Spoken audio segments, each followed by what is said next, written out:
So hello, welcome back to another video, and today we are going to discuss about the chapter 3 of book Flamingo of class 12 CBSC syllabus, which is named as Deep Water. Now Deep Water is a very well written script. It is a small part that came it's a small part called excerpt, which is taken from the official book or the main book of the author William Douglas. The book was called Of Men and Mountains.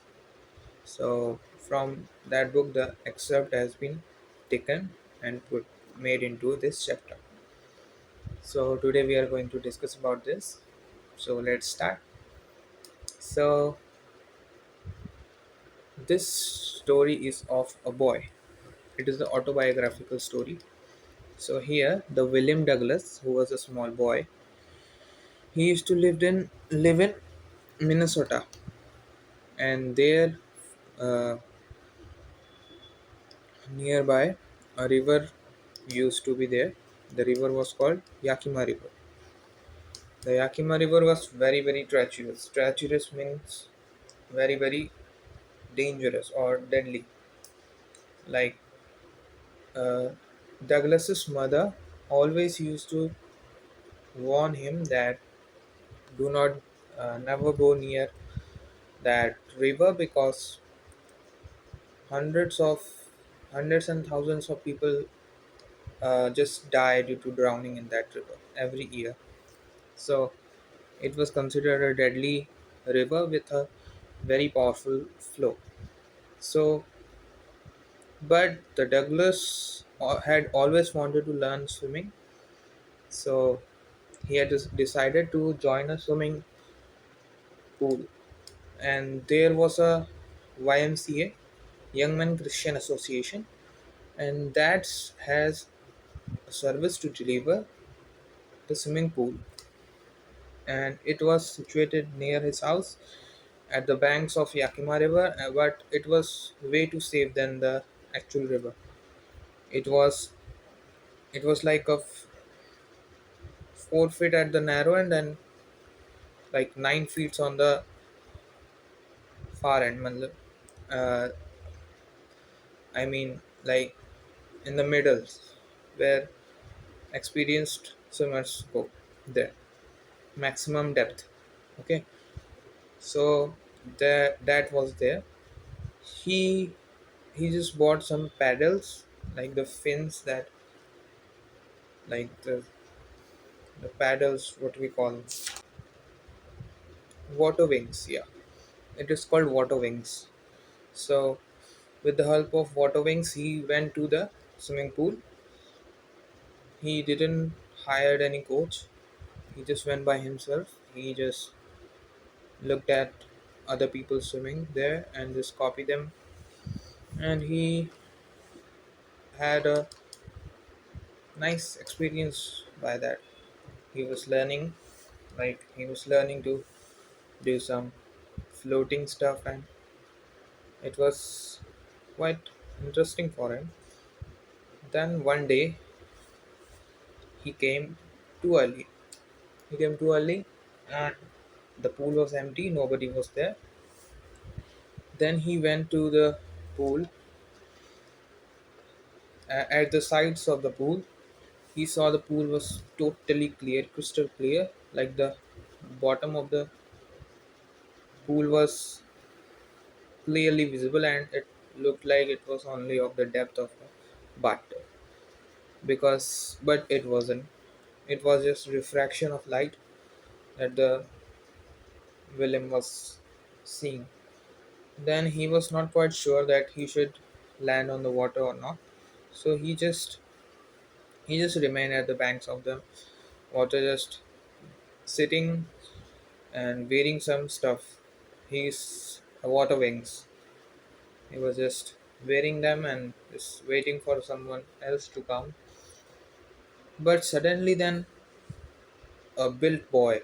Built boy means fat and like powerful and healthy boy came. He was just 18 years old, I guess, and then he picked the William and said, "How would you like to be ducked?" That means, what if I throw you into water? How would you like to swim like a duck? Then he suddenly pulled him off and tossed him, tossed him to the pool. It was really unexpected for Douglas. He was totally shocked, and as soon as he realized that he just tossed him to the pool, he was already inside water. He tried to inhale the air, but he gulped some water. His then he when he was like going downwards, when he was going downwards, the his feet were untangled. He was sitting by tangling his feet like meditation asana like that, and when he was tossed out, then inside the water he untangled his legs. Then he slowly went downwards. He slowly started drowning. He tried to inhale water, but nothing was there. He remained calm. He made a plan that when he reached the bottom, he would just, with all his might, push through the floor, and then he would just hop up. Like, he would just come up. Sorry. But when he reached down to the bottom, with all his might, he pushed, but it made no difference. He just came as slowly as he went down, and that was really panicky. But he still didn't panic. Slowly he went up. His nose and mouth was out. Now he tried he tried to pull his legs upward. He tried to pull his legs upward so that he could float, and then he could move toward the banks of the swimming pool. But it was an unimaginable force, like uncomparable, unbeatable force. Was just pulling his leg downwards. His legs were feeling like limp. Limb means motionless or paralyzed, kind of stiff. So this was how he was feeling when the uh, un- undefeatable or uncomparable force of water struck him. Then, then he just again for the second time he went up. He tried to get as much air as he want. When he went down, his lungs were feeling so like his lungs were paining, like if they are going to burst out, and his body was feeling so numb and tensed that he feel almost feel like he was getting paralyzed.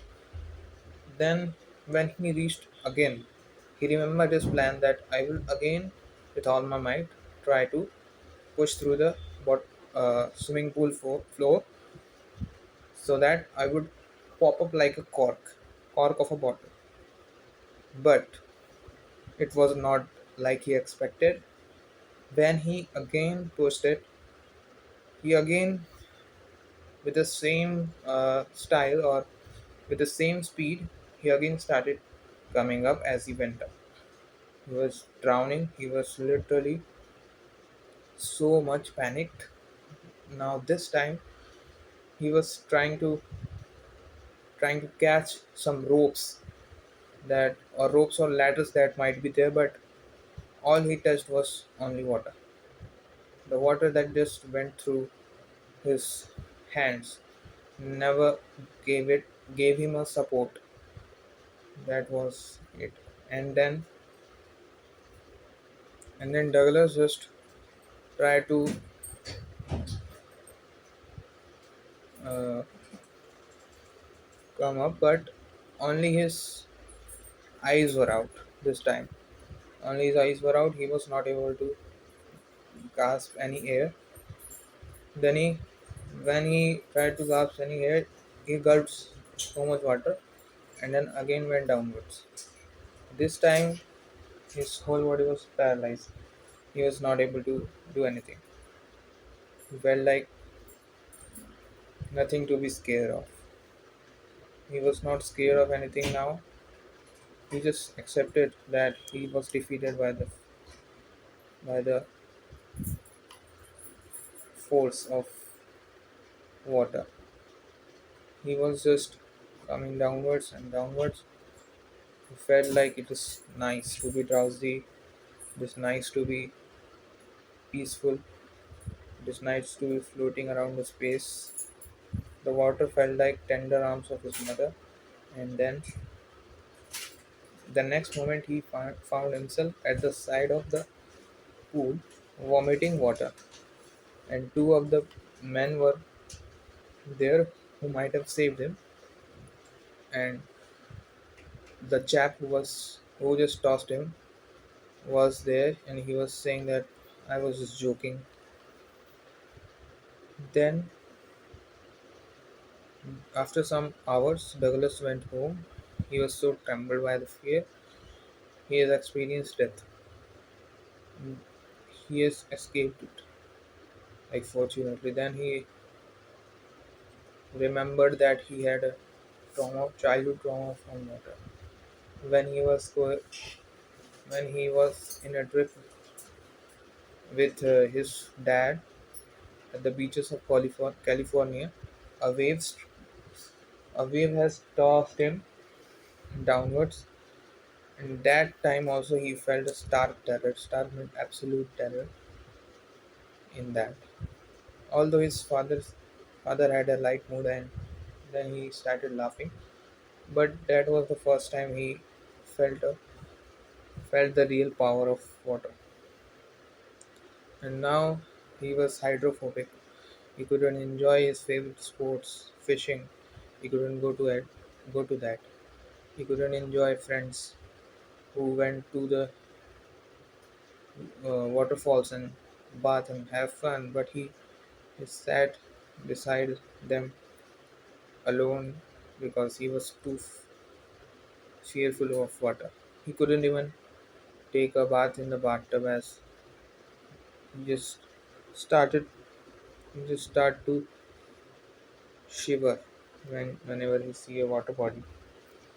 And that was very irritating, and that has taken everything from Douglas. His favorite hobbies, his friend moments, his like freedom and everything. Then he one day decided that he should overcome this fear. And then what he did was he went to hire a coach. He hired the coach. He said that his job was not to train me how to swim. His job was to remove every single piece of terror that is inside him, as well as make him a fearful and free person. The coach was absolutely ready for that. The coach hung a pulley which was connected to the belt of Douglas and all over the pool length. Then he tried to then he said Douglas to practice breathing underwater, like going to underwater and breathing out the air. It's called bubbling. So he asked him to practice that. He practiced it, then he mastered it. Now his terror was very, very less. Now he was gaining some confidence in the water. His fear was slowly fading out. Slowly he had mastered all the skills and techniques that he had to do. He had he was following a rigorous routine, like 5 days, 6 days a week, 2 hours every day. Swimming was a routine of Douglas. He was following that for almost 6 to 7 months, And in that period of time, he had improved so much that he could now do a crawl stroke. Crawl stroke means a swimming technique that is crawl stroke is a swimming technique that can be done by like uh, how can I explain? Like crawl stroke means you kind of like crawl through the water. So that stroke was his achievement. Then he slowly practiced more and more. Then he started learning more strokes like breaststroke, butterfly stroke. He was he was getting experienced in that, and then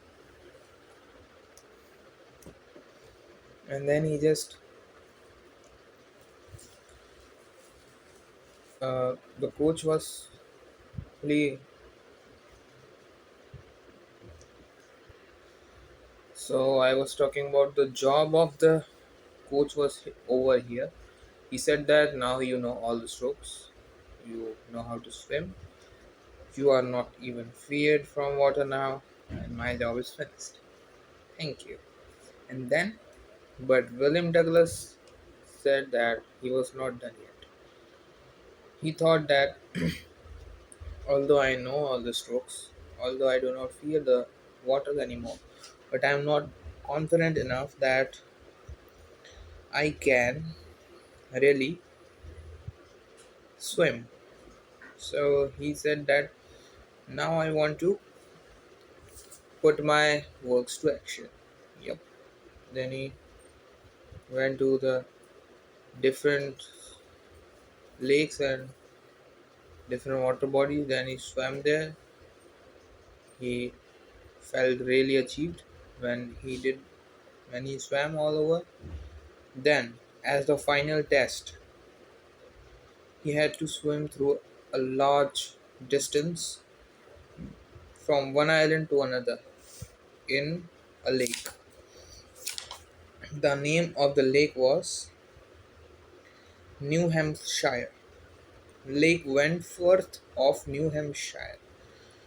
He dived off the docks at Trix Island, swam 2 miles across the lake to Stampact Island. That means he just swam 2 miles straight without even stopping anywhere, without any checkpoint, straight up by trying each and every stroke that he knew.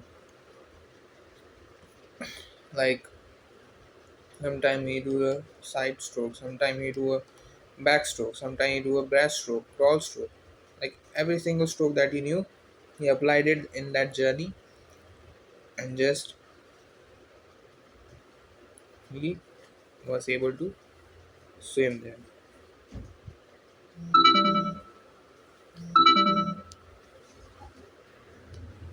And all the doubts that were inside his mind about his capability to swim was cleared out, and he was pretty confident about it.